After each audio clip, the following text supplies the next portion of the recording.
শীতকালে সবজি খেতে খেতে যখন একেবারে বোর হয়ে গেছো তখন কিন্তু বেগুন ভর্তা বানিয়ে নিতেই পারো। বেগুন, টমেটো, পেঁয়াজ গ্যাস ওভেনেই পুড়িয়ে নাও, আর বেগুনের ভেতরেই কাঁচা লঙ্কা আর রসুনটাকে ভরে দিয়ে পুড়িয়ে নাও। সুন্দর গন্ধ আর ঝালের জন্যে শুকনো লঙ্কাটাকে একটু পুড়িয়ে নাও। তারপর সব কিছু একসঙ্গে ভালো করে চটকে যত ভালো করে মাখবে ততই কিন্তু তার টেস্টটা বাড়বে। ভালো করে চটকে মেখে নিয়ে এর ভেতরে দিয়ে দাও লবণ, বিট লবণ, আর অসুবিধা না থাকলে 1 টেবিল চামচ মতো চিনি দিয়ে দিও, আর দিয়ে দিও বেশ খানিকটা ধনেপাতা কুচি। আর সবথেকে বেশি ইম্পর্ট্যান্ট হচ্ছে সর্ষের তেল। এখানে সর্ষের তেল দিলেই পরে কিন্তু ভর্তার স্বাদটা বহুগুণ বেড়ে যাবে। আবারও সেই এক কাজ, ভালো করে চটকে চটকে মেখে নাও। যত ভালো করে মাখবে তত কিন্তু স্বাদ বাড়বে, আগেই বলেছি। এবারে আরও টেস্টি করার জন্যে দিয়ে দাও খানিকটা লেবুর রস।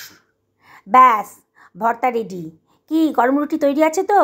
এবার কিন্তু খেতে বসতে হবে।